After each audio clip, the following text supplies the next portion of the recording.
러시아가 사상 초유의 경제 위기를 맞고 있습니다.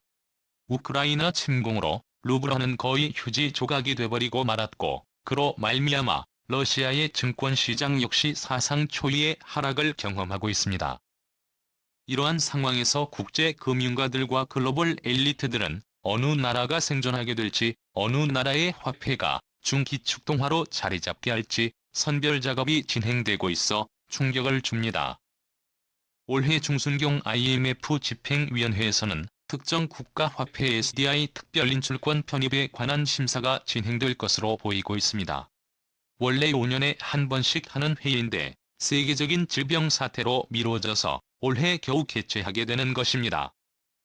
그런데 이 회의에서 한국의 원화의 운명이 일본 엔화, 스위스 프랑 등과 유사한 기축통화로서의 가치를 지닌 화폐로 운명이 달라질 수 있을 것이라는 관측이 나옵니다.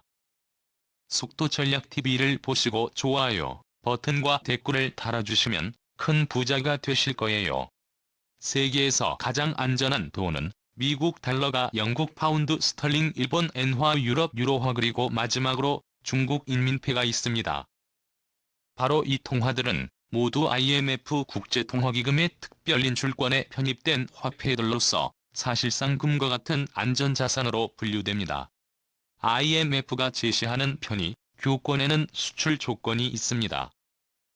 해당 국가에서 수출하는 규모가 어느 정도 되는지에 따라서 그 나라의 화폐를 SDI에 편입시킬 것이냐 여부를 결정합니다. 현재 SDI에 편입된 미국, 영국, 일본, 유럽연합, 중국을 제외하면 전 세계에서 1위의 수출 규모를 한국은 자랑하고 있는 상황입니다. 이 때문에 금년도 IMF ST 편입 심사에서 한국 원화가 포함될 가능성이 있다는 분석이 나오고 있습니다. 하지만 여기에는 국제금융자본과 집단 그리고 세계의 정치를 움직이는 글로벌리스트들 간의 정치적 상황에 따라서 해당 국가의 기축통화 가입 여부를 심사하게 됩니다. 그럼 상황이 어떻게 돌아가는지 살펴봅니다. 첫 번째, 중국 위안화 대출 가능성. SDR은 IMF의 준비자산으로서 SDR을 지정되려면 IMF 회원국의 투표가 필요합니다. 미국은 IMF 투표권의 16.5의 투표권을 행사할 수 있어서 워싱턴 정가의 견해로 SDR 편입 여부가 결정되게 됩니다. 1999년 유로화가 IMF 특별인출권 화폐에 포함된 이후로 2015년 중국의 위안화가 SDI에 편입됐습니다.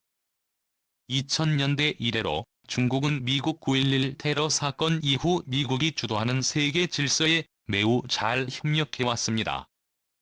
서브프라임 사태 유럽발 금융위기도 잘 버티며 미국을 능가하는 경제대국으로 양험을 펼쳤습니다.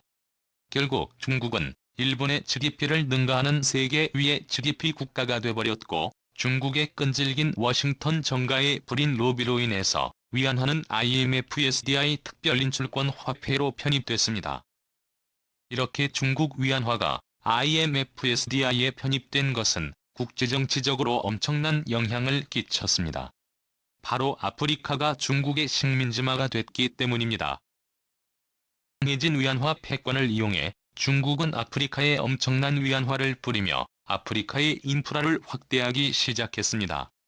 심지어 2015년 위안화가 SDI에 편입된 이후로 짐바브웨에서는 중국 인민폐를 법정화폐로 사용하겠다고 선언하면서 중국의 위세가 아프리카에서 엄청난 영향력을 발휘하기 시작했습니다. 아프리카 대륙은 가난한 나라들이지만 가장 많은 UN 회원국을 보유한 대륙입니다. 아프리카의 UN 표만 획득해도 UN에서 발언권이 그만큼 세지는 것입니다. 중국의 이러한 패권은 1대1로 확대되기 시작했고, 세계 물류망을 중국이 점점 잠식해가면서 미국 등 서방 국가들의 입지가 점점 흔들리기 시작했습니다. 이 때문에 2017년도부터는 중국 위안화를 SDI에서 퇴출해야 한다는 엘리트들의 목소리가 높아지고 있습니다. 자민 제이 코엔 캘리포니아대 국제정치경제학 교수는 2015년 위안화가 SDI에 편입될 당시 첫 번째 기준인 수출 규모에 있어서 세계 최고의 수출 규모를 갖고 있어 편입 기준에 충족하여 SDR이 포함됐으나 중국의 금융시장은 원시적이고 화폐는 자유롭게 사용할 수 없고 폐쇄적이라고 지적을 하며 위안화의 SDI에서의 퇴출 가능성을 언급했습니다. 실제 워싱턴 정가에서도 중국을 환율 조작국으로 지정할 뿐 아니라 신장위구르 자치주 홍콩에서의 치명적인 인권 탄압 사태를 계기로 중국 금융시장에 대한 새로운 제재가 이루어질 가능성이 높아지는 상황입니다. 특히 일본 러시아의 우크라이나 침공 사태에서 중국만큼은 유독 러시아의 개방적인 상황이고 특히 러시아가 보유 중인 외환 중의 상당수가 인민폐로 밝혀지면서 중국의 인민폐가 자칫 세계상 세계대전을 방지하기 위해 만들어진 SDI의 목적과는 다르게 오히려 세계 3차 세계대전을 일으킬 수 있는 치명적인 정치적 단점이 있다는 지적이 나오고 있습니다. 이 때문에 위안화를 대신해서 한국의 원화가 거론되고 있는 것입니다. 두 번째, 2017년부터 달라진 한국 원화의 위상. 한국은 세계 5위의 수출대국이지만 국제금융에서 상당히 취약한 나라였습니다.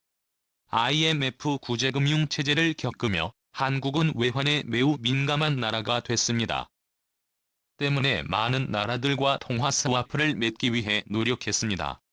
하지만 한국의 브랜드 가치는 여전히 한국전쟁 분단국과 언제라도 전쟁이 일어날지 모르는 나라라는 이미지 즉 코리아 디스카운트가 작동하고 있었습니다.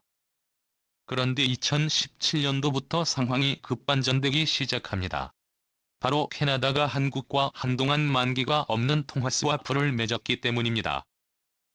캐나다 중앙은행은 미국 달러화를 발행하는 연방준비제도와 한도와 만기가 없는 통화 스와프를 맺어 캐나다 달러는 사실상의 중기 축화폐처럼 여겨집니다.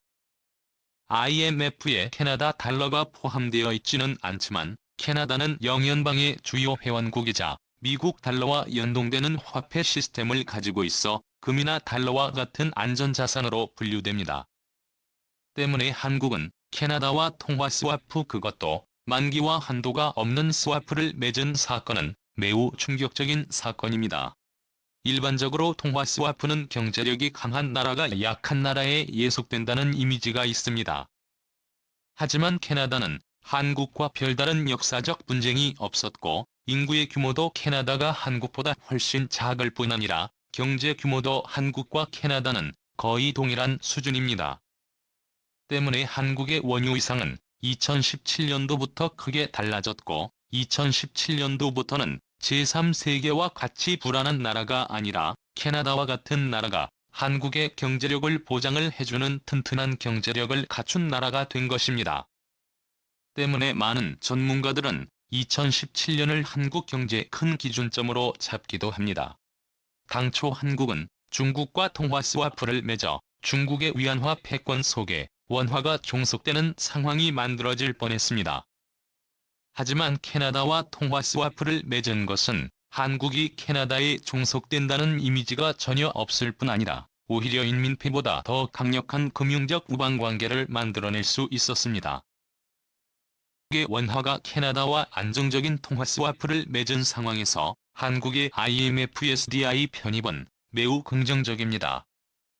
특히 한국은 지난 IMF 구제금융 당시 해외에 진 빚을 갚기 위해 온 국민들이 금을 모아서 갚았던 사건은 세계 역사상 유례를 찾기 어려운 상황이고 채권 회수를 반드시 해내고야만은 유택의 금융자본의 시각에 있어서는 매우 감동적인 나라인 것입니다.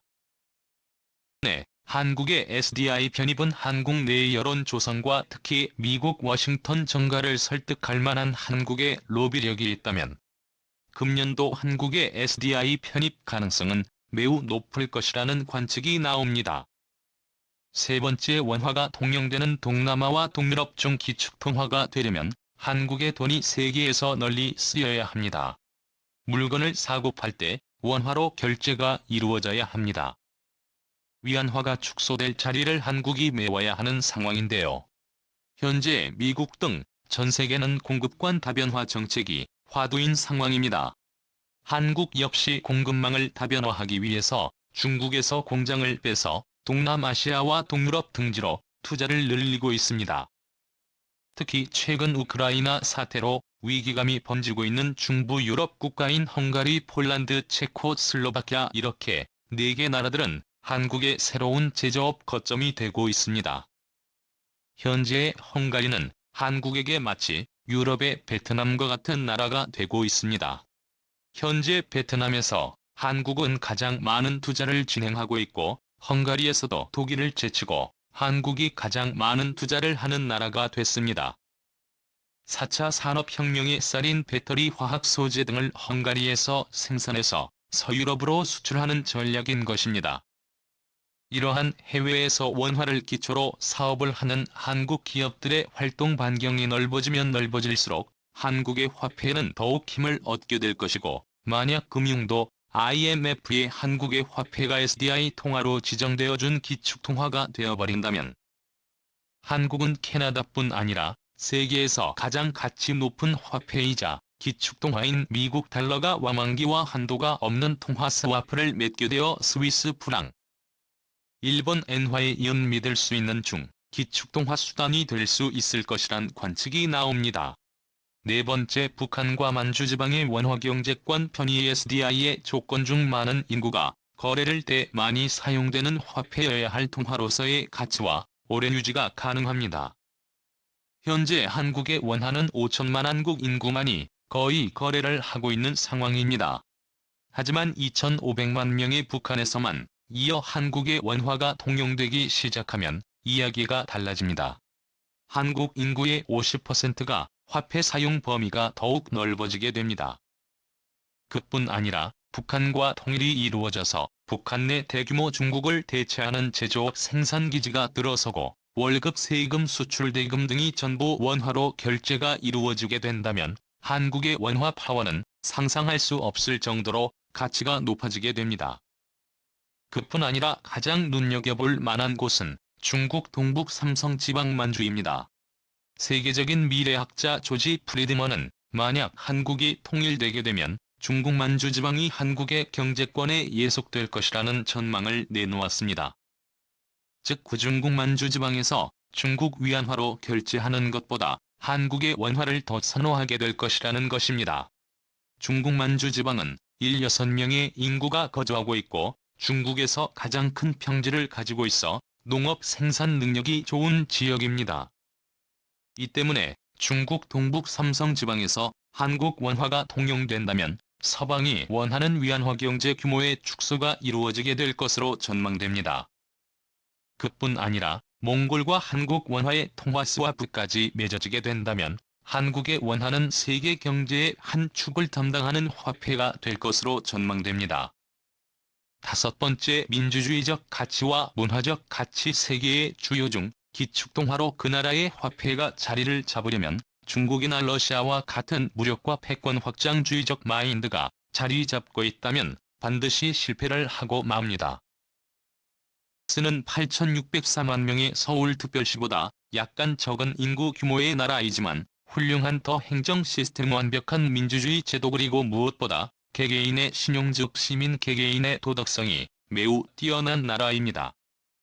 이 때문에 스위스 프랑은 세계에서 가장 안전한 통화로 자리 잡게 됐고 미국과 영구적 통화 스와프를 맺은 강수 국가입니다. 한국의 원화 역시 이러한 가치를 지니게 되려면 더욱 민주주의적인 가치, 자유시장 경제로서의 가치, 또 문화적인 가치를 더욱 발전시키고 확산시켜 나가야 한다는 의견이 나옵니다.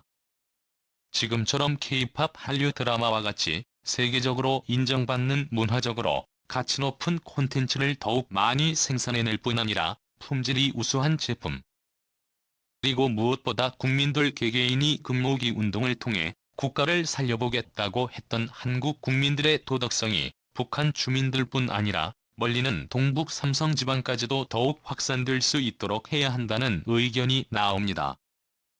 과연 한국의 화폐가 중기축통화로서 세계의 경제를 담당하는 날이 오게 될 수 있을까요? 국토전략TV 오늘은 이것으로 마치겠습니다. 시청해주셔서 감사합니다.